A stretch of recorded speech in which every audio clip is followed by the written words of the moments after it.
बच्चों, इस प्रकार ये पाठ समाप्त हुआ। तो आज हमने वीर सैनिक पाठ का अध्ययन किया, उसके अर्थ को समझा।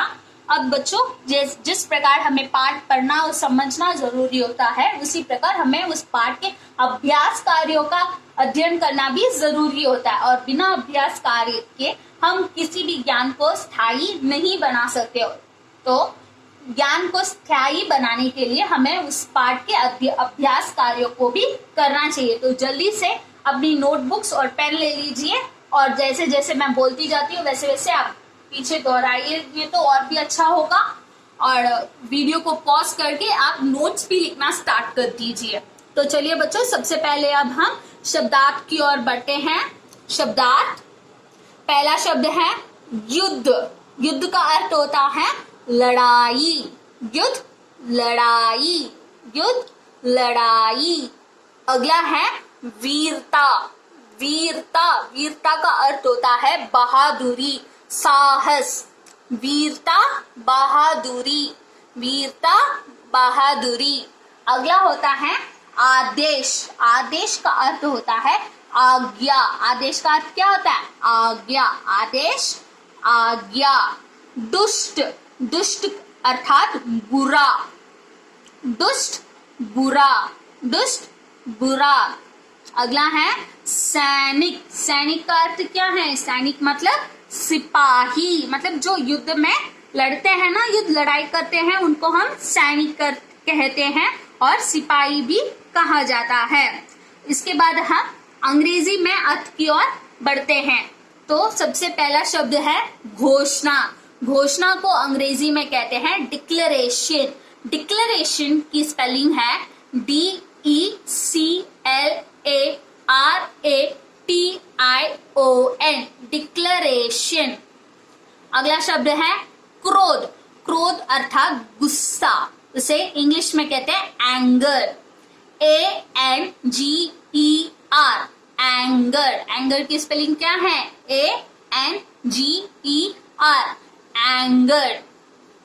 अगला है तलवार।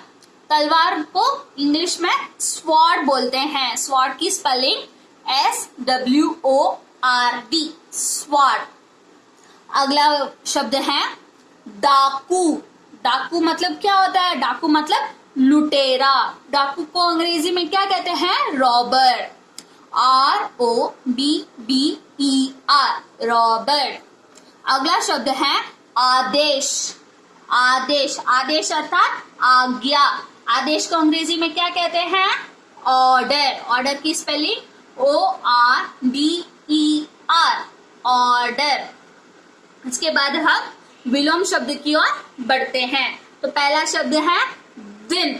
दिन का विलोम शब्द। देखो बच्चों, विलोम शब्द में ये चिन्ह, ये जो बीच में जो क्रॉस का जो चिन्ह है, वह चिन्ह बहुत ही प्रमुख है। ये चिन्ह ही हमें इस बात का बोध कराता है कि हम विलोम शब्द का अध्ययन कर रहे हैं। तो जब भी आप विलोम शब्द पढ़े, इस चिन्ह को हमेशा याद रखिएगा। तो पहला वर्ड है दिन। दिन का विलोम शब्द क्या होगा? रात। दिन, रात।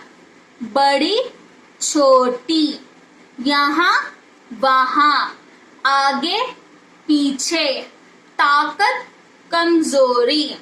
इसके बाद अब हम प्रश्न उत्तर की ओर बढ़ते हैं। तो पहला प्रश्न है हमारा, दोनों सैनिक कहाँ जा रहे थे? दोनों सैनिक कहाँ जा रहे थे बच्चों? दोनों सैनिक युद्ध भूमि में जा रहे थे। तो उत्तर हमारा होगा दोनों सैनिक युद्ध स्थल पर जा रहे थे।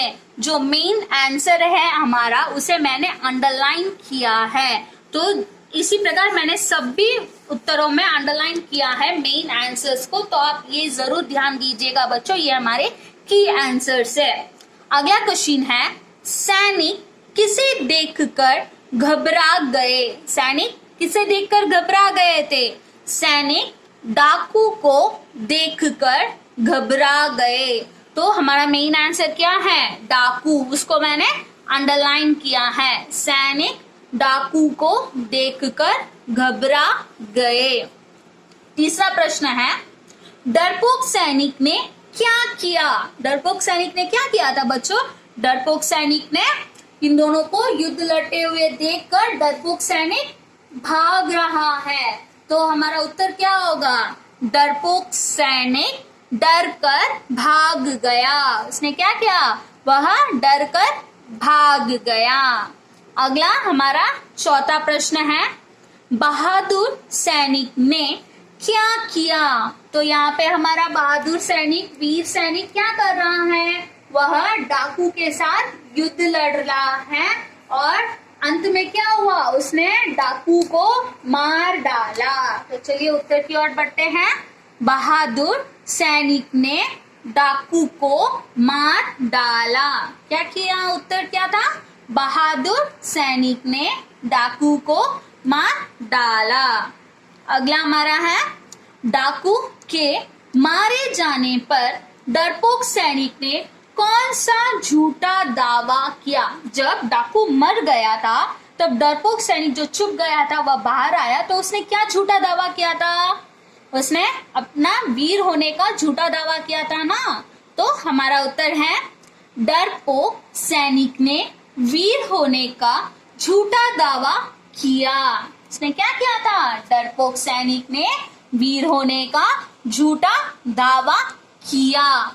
तो इस प्रकार बच्चों आज हमने वीर सैनिक नामक पाठ का अध्ययन किया, उसे पाठ के अर्थ को समझा और हमें ये भी जाना कि हमें किसी भी परिस्थिति का सामना डर कर नहीं बल्कि डट कर वीरता, साहस और धैर्य के साथ करना चाहिए। अगर हम साहस और धैर्य के साथ किसी भी परिस्थिति का सामना करेंगे तो हमें अंत में सफलता हासिल होगी। तो इस प्रकार आज हमने इस पाठ का अध्ययन किया और इसके अभ्यास कार्यों को भी देखा। इसके अभ्यास कार्यों में हमने शब्दार्थ, अंग्रेजी में अर्थ, विलोम शब्द और प्रश्न उत्तर का भी अध्ययन किया। तो इस प्रकार आज हमने ये सब पढ़ा और मैं आपसे एक रिक्वेस्ट करूंगी तो कि आप जरूर इन सब के अभ्यास कार्यों को पढ़कर अच्छी तरह से याद कर लीजिए और समझ भी लीजिए और अभ्यास करते रहिए बच्चों। इन शब्दों को पढ़ते रहिए, इनका अर्थ जानते रहिए, जिससे आपकी अध्ययनशीलता बढ़ेगी। तो इसी प्रकार अब हम अगले वीडियो में अगले पाठ का अध्ययन करते हुए मिलेंगे। तब तक के लिए धन्यवाद बच्चों।